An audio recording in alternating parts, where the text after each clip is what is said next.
अभिजीत दिपके ने भारत में कदम रख दिया है और अब उनका अगला स्टॉप है दिल्ली का जंतर मंतर। लेकिन सवाल यह है कि आखिर आज वहां ऐसा क्या होने वाला है जिसके लिए पूरी दिल्ली पुलिस हाई अलर्ट पर है। नमस्कार, मैं हूं जसवी कौशिक और आप देख रहे हैं वन इंडिया हिंदी। आज दिल्ली के जंतर मंतर पर एक अलग ही तरह का प्रोटेस्ट देखने को मिल रहा है। सुबह 10 बजे से कॉकरोच जनता पार्टी यानी सीजेपी ने अपना प्रोटेस्ट शुरू कर दिया है।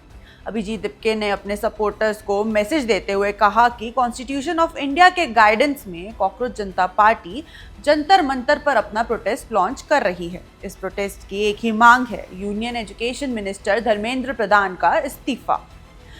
दिपके के हाथ में डॉक्टर BR अम्बेडकर की किताब माय ऑटोबायोग्राफी भी देखी गई। उनके साथ सीजेपी के स्पोक पर्सन आशुतोष अंका भी मौजूद रहे। लेकिन जितनी चर्चा इस प्रोटेस्ट की हो रही है उतनी ही चर्चा सिक्योरिटी अरेंजमेंट्स की भी हो रही है। दिल्ली पुलिस ने जंतर मंतर और उसके आसपास के इलाकों में 1000 से ज़्यादा जवान तैनात किए हैं।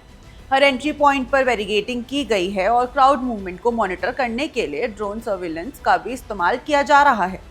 रैपिड एक्शन फोर्स को भी स्टैंड बाय पर रखा गया है। रेलवे स्टेशंस, बस टर्मिनल्स और दिल्ली के बॉर्डर पॉइंट्स पर स्पेशल चेकिंग चल रही है। सिक्योरिटी एजेंसीज किसी भी संभावित लॉ एंड ऑर्डर सिचुएशन को लेकर अलर्ट मोड में हैं।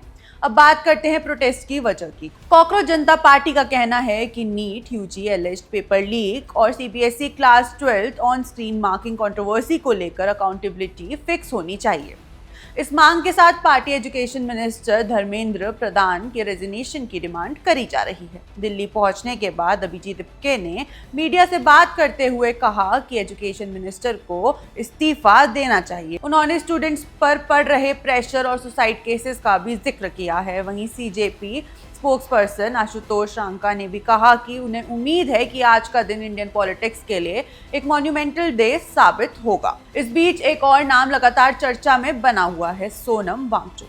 सोनम वांगचुक ने पहले अनाउंस किया था कि वो दिपके के साथ जंतर मंतर प्रोटेस्ट में शामिल होंगे। उन्होंने कहा था कि if not us then who, if not now then when. और उन्होंने ये भी कहा था कि जब स्थिति इतनी गंभीर हो जाए तो किसी भी सेल्फ रिस्पेक्टिंग मिनिस्टर को रेजिग्नेशन देने पर विचार करना चाहिए। लेकिन फिलहाल अभी तक कुछ ऐसा नहीं पता चला है कि सोनम वांगचुक जंतर मंतर पहुंचे हैं या फिर नहीं।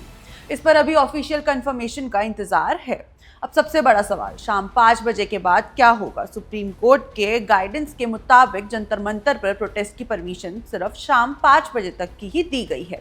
इसके बाद प्रोटेस्ट को समाप्त करना होगा। अगर प्रोटेस्टर्स शांति से वापस लौट जाते हैं तो ये प्रोटेस्ट बिना किसी टकराव के खत्म हो सकता है। लेकिन अगर भीड़ वहीं बनी रहती है तो पुलिस के अगले कदम पर सबकी नजर रहेगी।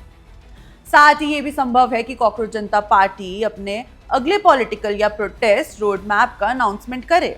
एक और ज़रूरी बात, अब तक किसी भी ऑफिशियल एजेंसी या मेजर मीडिया ऑर्गेनाइजेशन ने क्राउड साइज का वेरीफाइड डेटा जारी नहीं किया है। इसलिए प्रोटेस्ट में कितने लोग शामिल हुए हैं इस पर कोई एग्जैक्ट संख्या बताना फिलहाल ठीक नहीं होगा। फिलहाल जंतर मंतर पर सियासी हलचल तेज हो रही है। सिक्योरिटी एजेंसीज हाई अलर्ट पर हैं और पूरे दिन की सबसे बड़ी नज़र शाम 5 बजे की डेडलाइन पर टिकी हुई है। हम इस डेवलपिंग स्टोरी पर लगातार नज़र बनाए हुए हैं। जैसे ही कोई बड़ी अपडेट आती है सबसे पहले आप तक पहुंचाएंगे। आप देख रहे हैं one India Hindi. Subscribe to One India and never miss an update. Download the One India app now.